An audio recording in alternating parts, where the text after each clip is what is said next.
After playing Super Mario Bros. Wonder, we can all safely say that the game is spectacular. But how do all the levels in the game stack up against each other? Let's get right into ranking all 131 levels in the game and find out which reign supreme and which belong in the trash. Number 131, Search Party and Empty Park. Why is this in the game? Literally, what is this? I mean, it feels like a kid in Mario Maker discovered hidden blocks for the first time, so they made an entire level using them. And this is that level. The level forces you to just aimlessly jump in random directions, hoping you will at some point hit a hidden block that will reveal a Wonder Token, which is such a stupid thing to base a level around. It's not based on any sort of platforming or skill, it's just dumb luck. Number 130, Break Time, Hurry Hurry. This level has absolutely no reason to exist, as there's already two versions of this level that are better than it and provide the player with an actual challenge.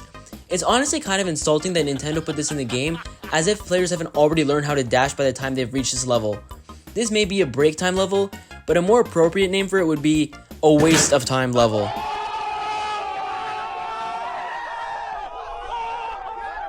Number 129, Break Time, Unreachable Treasure. Again, another level with a question mark in its name. It's like even these levels don't know why they're in the game, they're so bad. The only reason this level is ranked higher than Search Party and Empty Park is because it is a bit less luck-based, even though it is arguably as uninspired and boring. Number 128, Break Time, Watery Wonder Tokens. Yeah, you can kind of see the trend here. I'm not a big fan of the break time levels. I mean, hey, at least this level doesn't use any hidden blocks. Still not deserving of a spot in the game though. Number 127, Break Time, Floating Wonder Tokens. It's just a variation of Watery Wonder Tokens, except you're not in the water this time. Number 126, Break Time, Treasure Vaults. It utilizes the Drill Mushroom, which is nice, but there's already full-length levels in the game that focus on the Drill Mushroom already, so why is this in the game? Number 125, Bonus, Coins Galore. Finally, a break from the break time levels. This level randomly appears on the world map to let you nab an extra few lives before you continue your adventure. The best part of this level is the remake of the Slider soundtrack from Super Mario 64.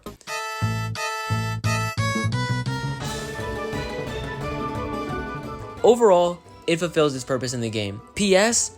Don't forget to equip the coin magnet badge whenever you play this. Number 124, Break Time, Kick It Out My Way.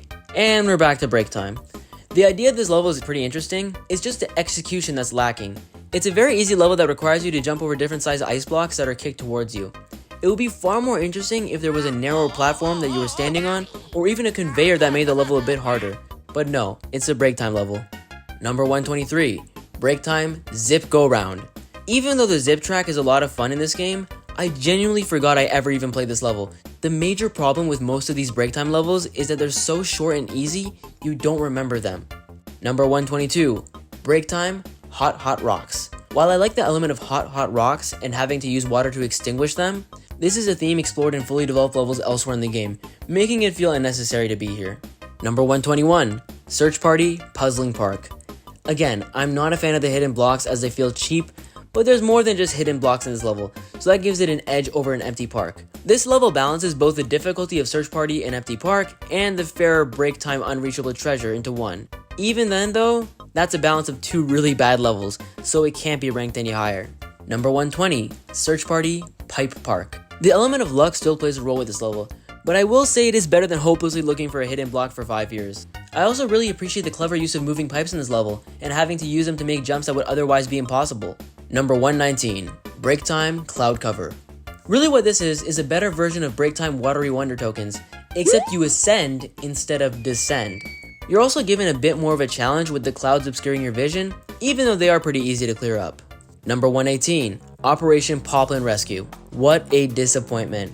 It was so easy, and for a supposed rescue mission, I wish Nintendo did more to add a sense of urgency and importance to this level. It could have been so much more than the worst use of the Wubba transformation in the entire game. Why didn't they come with a new Wonder Effect for a level with its own side story built into it? It's a pathetic excuse for a rescue mission. Number 117, Break Time, Tumble House. This level immediately reminds me of past Ghost House mini areas where the stage rotates. The developers were really going somewhere with this, and it could have been a whole Wonder Effect in a full-scale level. Number 116, Break Time, Pop-Up Hoppo. Honestly, it does a pretty good job for a break time level, but it would have much better served as a subsection to a larger level in the game. Otherwise, it's decently fun, and you actually feel rewarded for getting the Wonder Seed, which I can't say for much of the previous break time levels. Number 115, Break Time, Bouncy Tunes. Although it poses no difficulty, I love the theater theme with the little jingle playing at the end. It's pretty interesting for the developers to choose to reference Super Mario Sunshine here of all the 3D Mario games out there, but I still love the song and I think it works well with the level. Number 114, Break Time, Wonder Token Tunes. Many people say that Super Mario Bros. Wonder is the Super Mario World of this generation, so having a Super Mario World reference here is pretty fitting. This level plays exactly like Break Time Bouncy Tunes, but instead of Delfino Plaza playing, it plays the bonus theme from Super Mario World. Number 113, Break Time, Trodden Piranha Plants. This beats out Wonder Token Tunes and Bouncy Tunes because it's the only distinct one of the three. Instead of jumping around and collecting Wonder Tokens, you have to defeat Trotting Piranha Plants to receive the jingle. Of course, with the addition of enemies, the Hammer Bros theme from Super Mario Bros. 3 is perfect. Number 112, Break Time, Timer Switch Climb. It's a better version of Hurry Hurry, but it's also really easy, even for beginners. Number 111, Break Time, Timer Switch Dash. This and Timer Switch Climb are pretty much the same to me, but if I had to choose, this plays just a bit better, and it's more memorable. I mean, it has a pendulum made out of coins. Number 110, Break Time, Lights Out. For a Break Time level, it's certainly above average, and like some of the other Break Time levels, I wouldn't mind seeing this concept be further explored in a main level. Number 109, the Sugar Star Trial, Across the Night Sky. This is the worst of the main levels in the game. You're pretty much invincible for the entire level, and you complete some pretty easy platforming. It's a one and done type of level that brings you joy in the moment, but you forget about it when you get to the better levels. Number 108, Break Time, Raise the Stage. A rhythmic level that's short and sweet. I also really love the choice of music here, again from Super Mario Sunshine.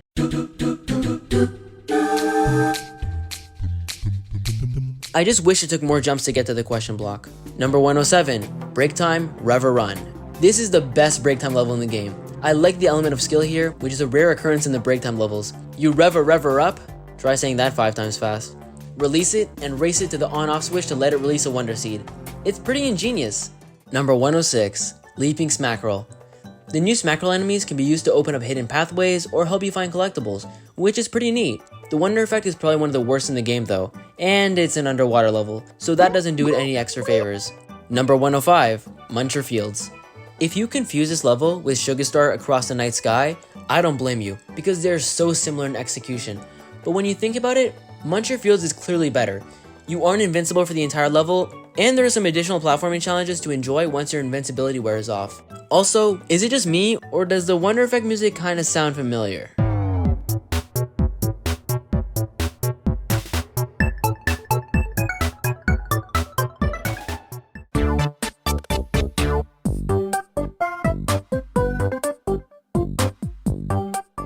Number 104, Robert Cove. It's another water level, but the Wonder Effect here is so much more interesting. Having the sea and sky do a 180 is awesome, as it allows sea urchins to become spike balls that can clear brick blocks, and allows you to swim high into the sky. Number 103, Badge Challenge, Invisibility 2. This level is not bad by any means, I just prefer the other badge challenges more. The best part of the level is when you defeat Lakitu, and it looks like you're playing as a cloud. Number 102, Badge Challenge, Floating High Jump 1. Compared to all the other first badge challenges for their respective badges, I feel like this one does the worst job at teaching the player about the badge. It's implied you can jump over the piranha plants when they pop out of their pipe, but you can't, so you're left kinda confused on how high you can actually jump with this badge equipped. But besides that noticeable flaw, the rest of the level is pretty fine. Number 101, Poof! Badge Challenge, Crouching High Jump 1. Unlike Floating High Jump 1, you know exactly how high you can go with the Crouching High Jump by the time you finish this level. It's a great introductory level for a great badge. Number 100, Badge Challenge, Spring Feet 1. On the surface, this level is very simple in its design, but it's the spring feet which literally keeps the player on their toes. Ultimately though, it's just a warm-up for the better badge challenge that's to come. Number 99, Badge Challenge, Floating High Jump 2. This level is a far better tutorial on the Floating High Jump badge than Floating High Jump 1 because you can actually jump over the piranha plants this time. Number 98, Badge Challenge, Parachute Cap 1. This level isn't just an introduction to the Parachute Cap badge, but also badges as a whole, and boy, does it do a good job at selling the importance of badges to this game. Number 97, Badge Challenge, Dolphin Kick 1. On top of being a great introduction to the Dolphin Kick badge, there's an additional challenge where you race the talking flowers to get the 3 purple 10 coins, which can actually get quite difficult. Number 96. Badge Challenge, Dolphin Kick 2. While this lacks the racing element from Dolphin Kick 1, it offers another challenge with the moving blocks that can crush you if you have poor timing, making for a pretty intense badge challenge level. Number 95. Badge Challenge, Wall Climb Jump 1. It's a typical introductory challenge that does an excellent job at introducing the player to the Wall Climb Jump badge in an environment where they can't die. Number 94. Badge Challenge, Jet Run 1. This level is a fantastic introduction to the Jet Run badge and expert badges as a whole. The use of coins and arrow trails that tell you when to jump adds immensely to how great of a tutorial it is as well. Number 93. Badge Challenge, Parachute Cap 2. This level perfectly expands on Parachute Cap 1, while adding several challenges along the way. Make sure to time your parachute jumps well, otherwise you'll land into a piranha plant's mouth or the Great Abyss. Number 92. Badge Challenge, Grappling Vine 1. A good but long tutorial on the Grappling Vine badge, and just like Wall Climb Jump 1, you can't die. Number 91. Badge Challenge, Invisibility 1. This badge challenge does a great job of easing you into the invisibility badge, with you starting out being able to see your shadow, up to the point where you can no longer see yourself. Even when you do turn invisible though, there are multiple jars you can hold to give you an idea of where you are, making this level slightly easier. It also shows you how enemies can't see you, as bull rushes don't charge at you until you hit or jump on them. Number 90. Wiggler Race, Swimming. It's the worst of the Wiggler races, but it's not bad by any means. I have a feeling the developers wanted you to equip the Dolphin Kick badge when playing this level, as it makes it a lot more fun. Number 89. High Voltage Gauntlet. This level is a one of a kind in the game visually. I also really like the dim lighting, which makes it hard to tell where things are without the electric jolts lighting up your surroundings. The real highlight though, no pun intended, is the Wonder Effect. Revisiting Metal Mario in a level themed around electricity is such a good call. And wowie zowie, that remix is so good.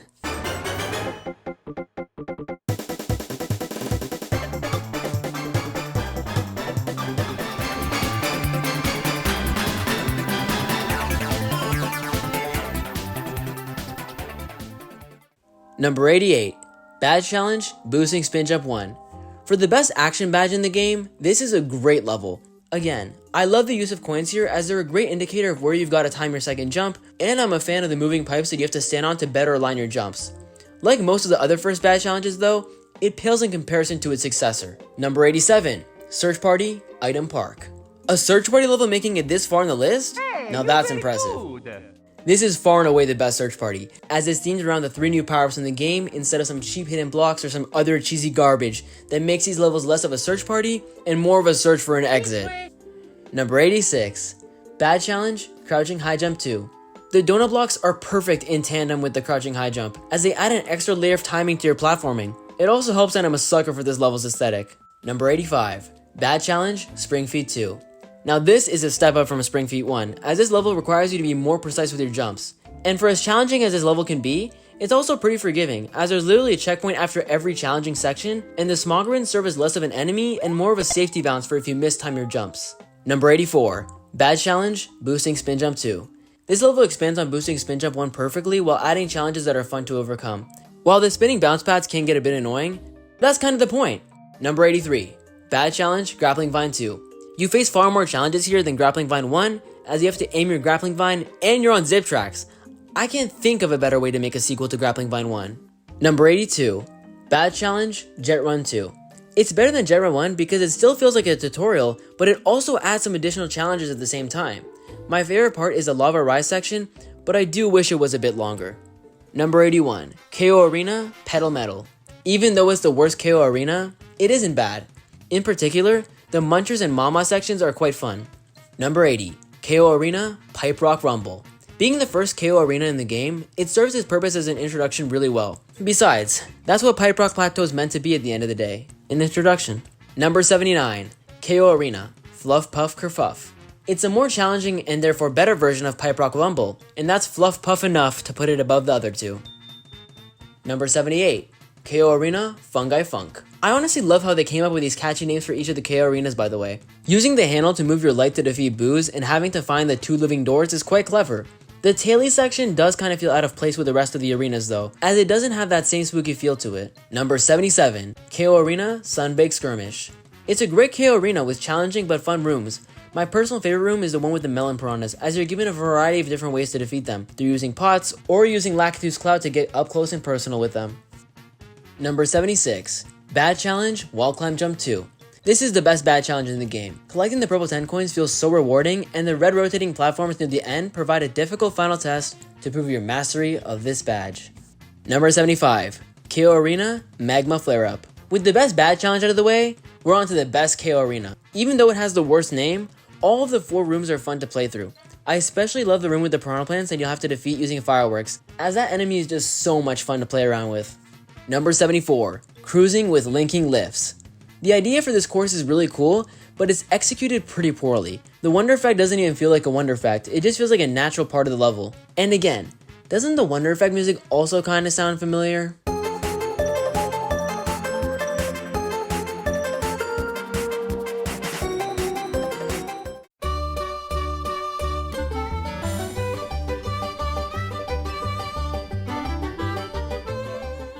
Number 73, Pokepede Pass.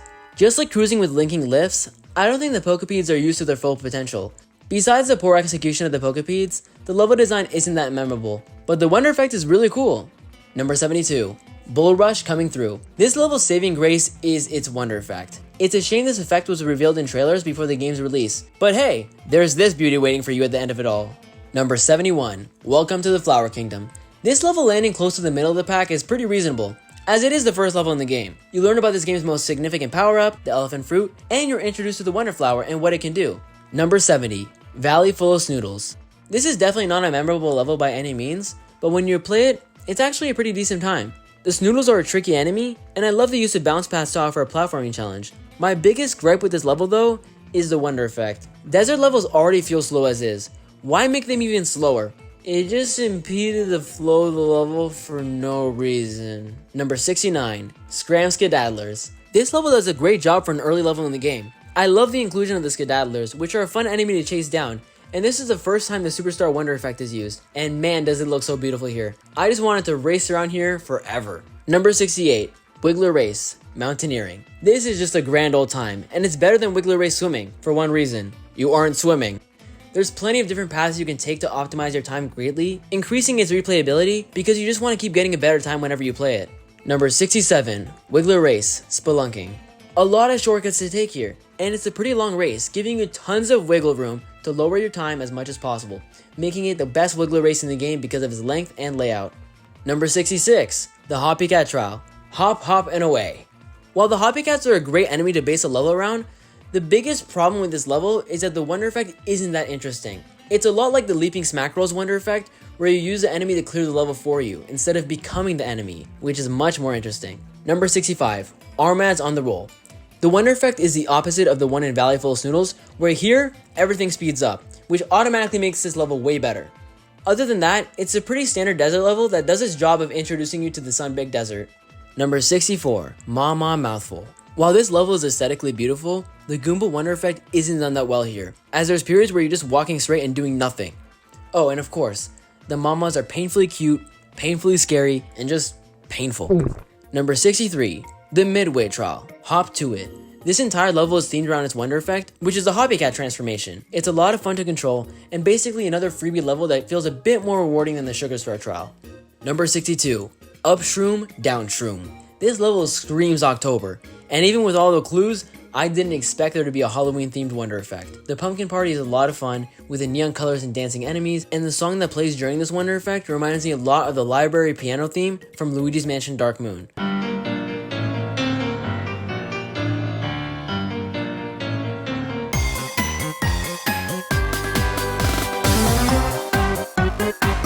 Nice promotion for your upcoming game, Nintendo. Number 61, Countdown to Drop Down. The countdown platforms are a great addition to the Mario series, as they force you to be mindful about how often you jump. The Melon Seed Piranhas add to the challenge of the level by making you even more cautious about your jumps on the countdown platforms. On the topic of the Wonder Effect, the skydiving section is nothing short but a plunge into pure epicness.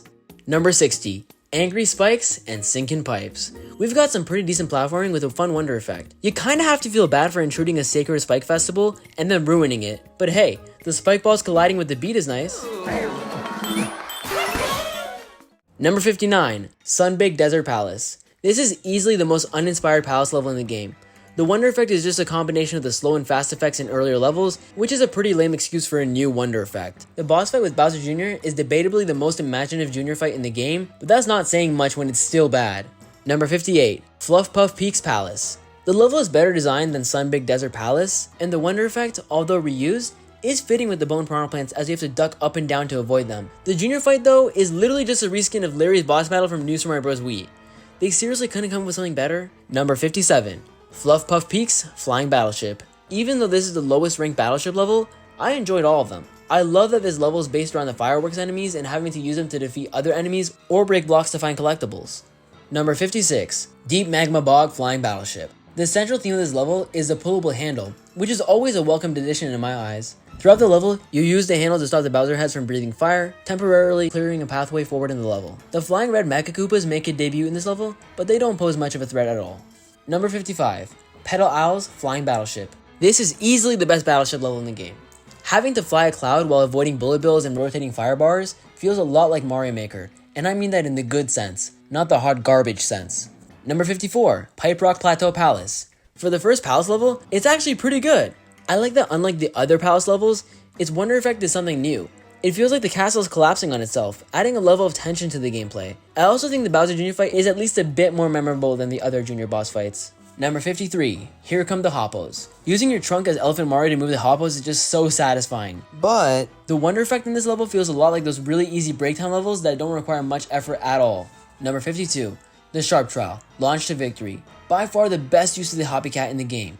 Having a Hoppy Cat nested in your lift to hit unreachable blocks is genius, and of course, we have the return of the Hoppy Cat transformation, making this level an all-out blast. Number 51, Missile Meg Mayhem. One thing Mario games have taught us over time is that Bowser is a great showman, and this level exemplifies that perfectly.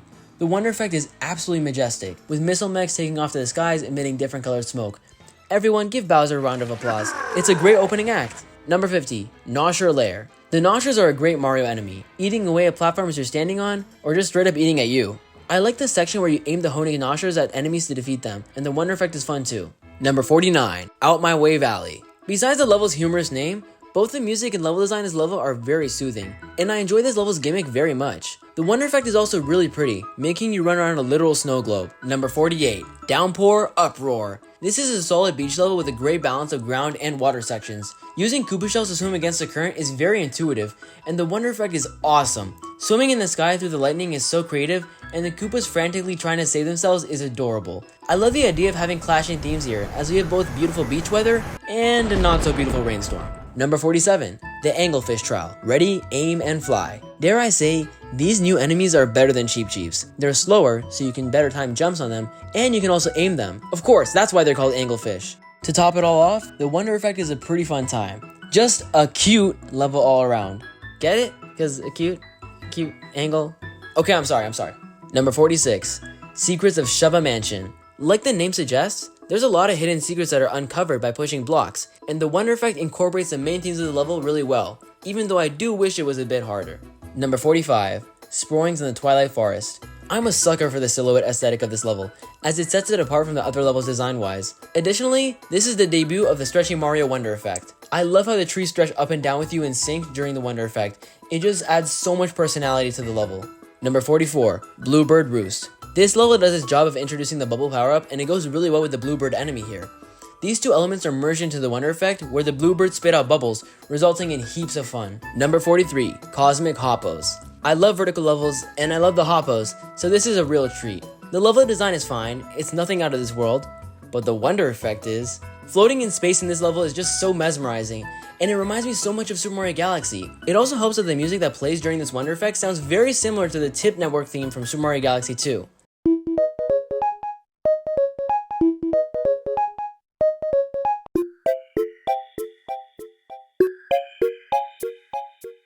So Nintendo, when is Super Mario Galaxy 3 happening? Number 42, Condarts Away. While the Condarts may be annoying at certain points in the level, you can use them to find collectibles or open up new pathways. It's here we get the first instance of the 3D Wonder Effect, and considering it's in the bird's eye view, it's pretty fitting. Number 41, Pole Block Passage. The pole blocks are a great item, and I hope that if there were to be a Super Mario Maker 3, they would make an inclusion. As for the Wonder Effect, I don't think they could have come with a more suitable one here, so this level is solid all around. Number 40, Color Switch Dungeon. The highlight of this level is the Wonder Effect. The Cosmic Clones were a great addition to Super Mario Galaxy 2 and Super Mario 3D Land, so it's about time they made their way into a 2D Mario game. In addition to the Wonder Effect, I love the small detail where the talking flowers change color when you hit the on-off switch. Number 39, Light Switch Mansion. Not often do we get a Ghost House level that's actually good, and with King Boo's opera performance, I think it's safe to say this level cements itself as an all-time great Ghost House level in any Mario game. Number 38, Jewel Block Cave.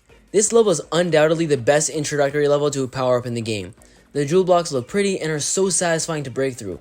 Even more satisfying is the Wonder Effect, which has you racing all the way down to get to the Wonder Seed before a giant conch crushes you. Number 37, Up and Down with Puffy Lifts. Unlike a lot of levels that only touch the surface with their central focus, this level does a lot with the Puffy Lifts. You even get to become a Puffy Lift as a result of the Wonder transformation. I guess Mario finally got his cake after all. Number 36, Deep Magma Bog Palace. This is the best palace level in the game. The Wubba transformation works really well here with the Dragon Fossil Wheel, although it is a shame that the boss fight is mediocre, as it doesn't even fit the world it's in. Number 35, Flight of the Blooms. A short but sweet level that isn't particularly challenging once you master how to jump on the blooms. The best part of the level is when the blooms knock off one of the talking flowers and you think it died, only for it to come flying back up and say, That was fun! Number 34, Where the Rumbas Rule. This level is extremely well designed, with things to do everywhere you go, and to my surprise, the Spike Ball Wonder Effect is way more fun than I anticipated. Number 33, Blooms of the Desert Skies. I can understand why some people may find this level annoying, and in some respects, you're totally right. But if you can bear through all of that, you're rewarded with a really enjoyable Wonder Effect that references Balloon Mario from Super Mario World. Look at this pudgy wudgy. Number 32, Swamp Pipe Crawl.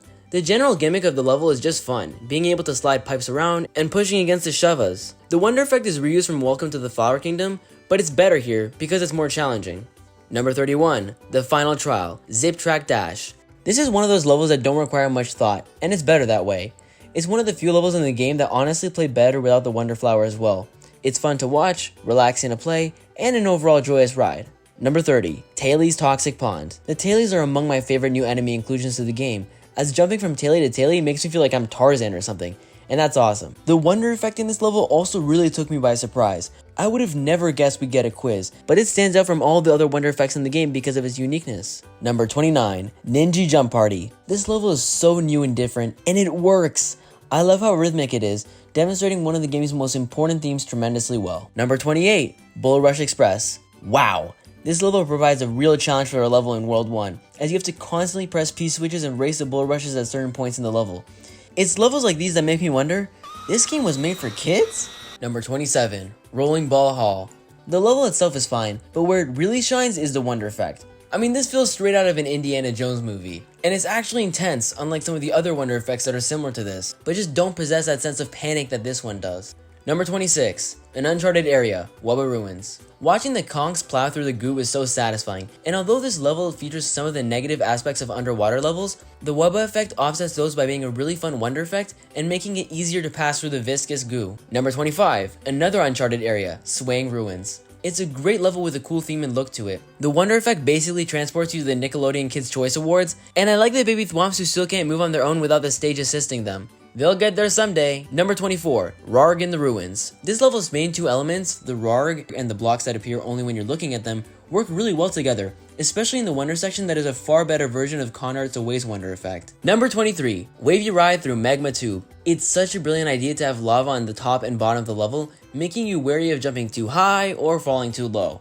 It's also the first time we see the fire spikes, which make for a great first variation to the spike enemy. The Wonder Effect, although very easy, is a very memorable part of the level as well. Number 22, a final Uncharted Area, Poison Ruins. On top of some great level design, this is the best use of the Wubba Wonder Effect in the entire game, as the giant platforms all work so well with the Wubba transformation.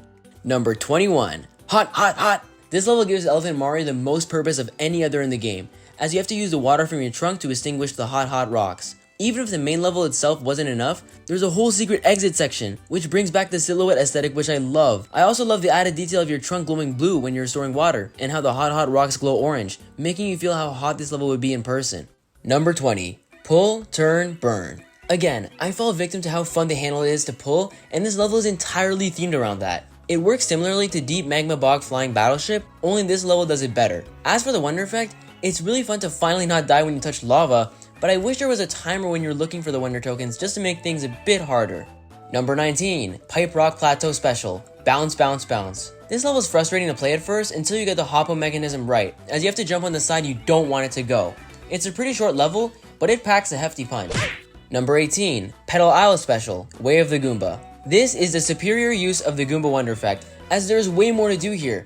In a way, this level harkens back to Captain Toad Treasure Tracker, where you can't jump and instead have to resort to using your surroundings to reach new heights. The worst part of the level is when you die, as having to complete the easier sections over and over again can get a bit tedious. Number 17, Dragon Boneyard. Having to maneuver the Dragon Fossil Wheel is a fun challenge in and of itself, but the real meat, no pun intended, of the level lies in its Wonder Effect. Having the fossil come to life is one of the most magnificent moments of this game. Now this is what this game is all about. Number 16, Beware of the Rifts. Having a level themed around these cosmic rifts that damage you on impact is a fun concept to base a level around. The Wonder Effect is also really fitting here, as we once again see the Cosmic Clone return to chase you down as you collect 5 Wonder Tokens, which is a great repurposing of this Wonder Effect. Really, this whole level gives massive Super Mario Galaxy vibes. Number 15, the Desert Mystery. This level introduces one of, if not the best new enemies in the game, the Mumsies. It's also the first level in the game to put its entire focus on the handles, and it does a terrific job of doing so. The Wonder Effect is heaps of fun, having you run through a ruins in pursuit of the Wonder Seed while falling victim to multiple booby traps, like a trapdoor and moving spikes, all while having to use the pull mechanism to get yourself out of these situations. Number 14, Fungi Mine Special, Dangerous Donut Ride. Leading up to the Wonder Effect, the level is pretty good, with you having to avoid Sparkies while also staying on the donut lifts for a long enough time so that they drop, making for a difficult balancing act. That being said, the Wonder Effect is the most memorable part of the level, having you freefall while dodging poisonous balls, walls, and whatever these are. Number 13, Piranha Plants on Parade. Every Mario game has that one level that you think of immediately whenever you think of that game. With Super Mario Bros, it's 1-1. Super Mario 64, it's Bob on Battlefield. Super Mario Odyssey, it's New Donk City. I believe this level will be the representative of this game when we talk about it years down the line. It feels like the true first level for this game, as it shows you how wacky this game is going to be. It's so out of left field for the Piranha Plants to put on a parade, and I never would have thought their voices would have sounded like that. Piranha Plants on Parade is proof that Mario can still surprise us and make memorable levels that we will look back on with fondness in our nostalgic hearts. Number 12, Roller Koopa Derby. This level poses no challenge at all because it's an earlier level in the game, but it's the Roller Koopas and Autumn theme that really bring it up this high. The Roller Coopers are so cute, especially when they do that butt bump when they run into each other. The Wonder Effect is visually dazzling, with you having to ascend this tall tree using invisible platforms, all while finding the Wonder Tokens. It's a great time. Number 11, Knuckle Fest, Bowser's Blazing Beats. The Blazing Knuckles are a great obstacle that tests your rhythmic skills as they punch down at regular intervals. This especially rings true for the Wonder Effect, which is a fun challenge to test your timing. Number 10, Sun-Baked Desert Special, Pole Block Allure. While it is the easiest special world level in my opinion, that doesn't make it bad in any way. The merging of bloops and pole blocks make for the best use of both entities in the game, and the cloud hiding how tall the Mumsies were was hilarious. Number 9, Deep Magma Bog Special, Solar Roller. Now this is what the Spike Ball Wonder Effect was made for. The timer blocks here are extremely tight, and of course, the dragon makes a cameo here, which is always an added plus. It's one of those levels that are not just fun to play, but fun to watch as well. Number 8, Evade the Secret Bullet Bills. The Secret Bullet Bills might give regular Bullet Bills a run for their money, as they can stick to walls, letting them fire at you more than once, which makes them a far more versatile enemy. As for the Wonder Effect, wow, it's undoubtedly one of my favorite Wonder Effects in the game, letting you captain a ship that can shoot cannonballs at enemies or iron blocks in your way. The entire level, from the enemies to the level design and the Wonder Effect, are outstanding. Number 7, the semi-final test, Piranha Plant Reprise. What's there to say? The developers knew Piranha Plants on Parade was going to be an iconic level, so they made an even better successor to it. It gives us a longer, more challenging version of the Piranha Plants on Parade Wonder Effect, and the Piranha Plants even perform a new song. Number 6, Jump, Jump, Jump. Now this is something new to Mario, and it's such a fitting inclusion to a game that cares so much about rhythm. The soundtrack for this level is also a really fun beat to play the level to. Number 5, Shining Fall Special, Triple Threat Deluge. The level starts out making you think it's a remake of 1-1 from Super Mario Bros., but it's anything but. This is definitely the best use of the 3D Wonder Effect in the game, with Lakitus throwing spike balls, forcing you to dodge them, while also strategically using them to open up any blocked pathways. The spikes can get a bit janky, but the level is still incredibly inventive. Number 4, Fluff Puff Peak Special, Climb to the Beat. Thank the Mario gods we got a sequel to Jump Jump Jump. That's even better than the first. These two levels make me want a whole world of just stages like these, perhaps using songs from past Mario games. How amazing would that be? Number 3, the final test, Wonder Gauntlet.